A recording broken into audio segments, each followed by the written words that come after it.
If you have a diabetes, but you have no idea what will happen if you reach a dangerously high blood sugar or a dangerously low sugar, then please stick till the end, because in this video, we'll talk about the things you need to know about diabetic coma. Hi guys and welcome to my channel. If you are new to my channel, please show some love by giving this video a like. It's just a like to you, but for me, it really means a lot. So what is diabetic coma? A diabetic coma is a life-threatening diabetes complication that causes unconsciousness.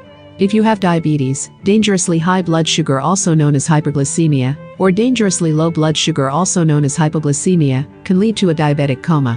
If you lapse into a diabetic coma, you're alive, but you can't awaken or respond purposefully to sights, sounds or other types of stimulation. Left untreated, a diabetic coma can be fatal. The idea of a diabetic coma is scary, but you can take steps to help prevent it. Start by learning some of these information. For starters, let's look at the different symptoms of high blood sugar and low blood sugar, because these symptoms will show up before you develop a diabetic coma. If your blood sugar level is too high, you may experience increased thirst, frequent urination, fatigue, nausea and vomiting, shortness of breath, stomach pain, fruity breath odor, a very dry mouth, and a rapid heartbeat. On the other hand, if your blood sugar is too low, you may experience shakiness or nervousness, anxiety, fatigue, weakness, sweating, hunger, nausea, dizziness, or lightheadedness, difficulty speaking, and confusion. Some people, especially those who have had diabetes for a long time, develop a condition known as hypoglycemia unawareness and won't have the warning signs that signal a drop in blood sugar. If you experience any symptoms of high or low blood sugar, test your blood sugar and follow your diabetes treatment plan based on the test results. If you don't start to feel better quickly, or you start to feel worse, call for emergency help.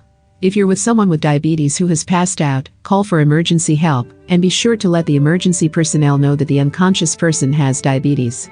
Anyone who has diabetes is at risk of a diabetic coma, but the following factors can increase the risk. First is insulin delivery problems. If you're on an insulin pump, you have to check your blood sugar frequently.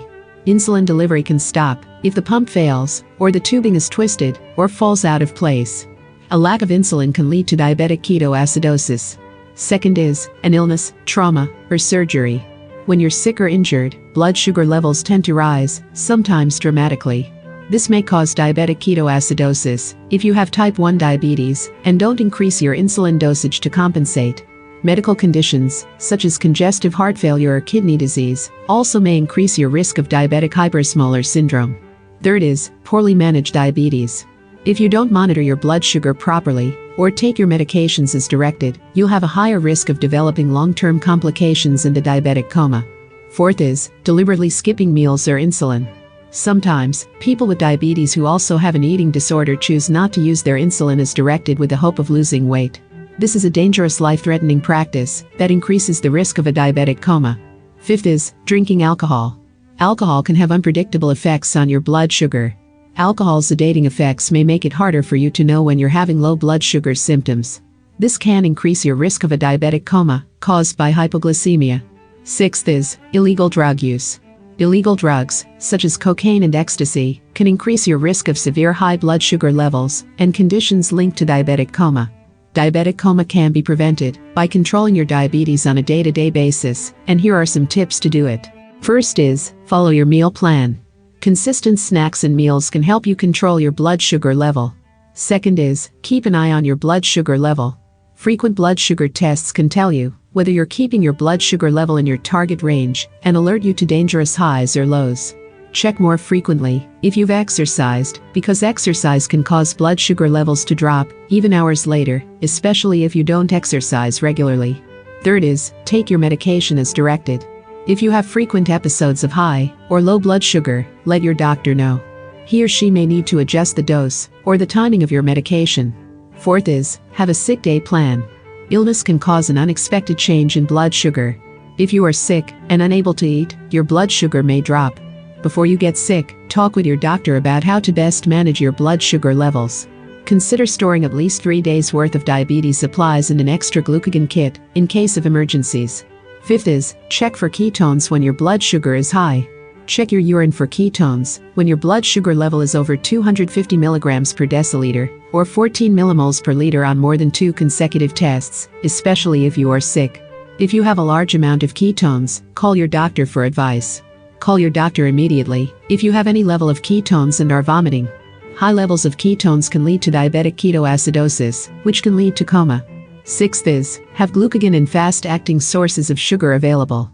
If you take insulin for your diabetes, make sure you have an up-to-date glucagon kit and fast-acting sources of sugar, such as glucose tablets or orange juice, readily available to treat low blood sugar levels.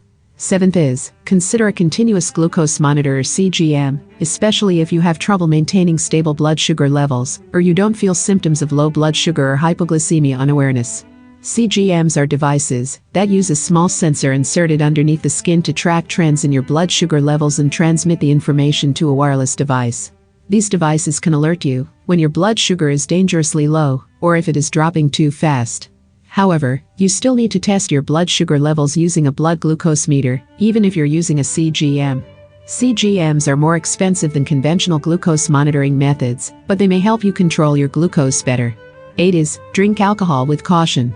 Because alcohol can have an unpredictable effect on your blood sugar, be sure to have a snack or a meal when you drink, if you choose to drink at all. 9th is, educate your loved ones, friends and co-workers. Teach loved ones and other close contacts how to recognize the early signs and symptoms of blood sugar extremes and how to give emergency injections. If you pass out, someone should be able to call for emergency help.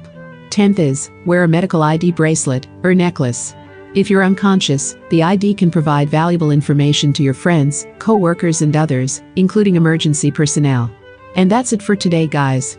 If you find value in this video, please give it a like and subscribe or show your support by checking out on my link somewhere in the description. I strongly believe that those products might be of help with your diabetes. And always remember, let's all become better well-being by being well. Thank you.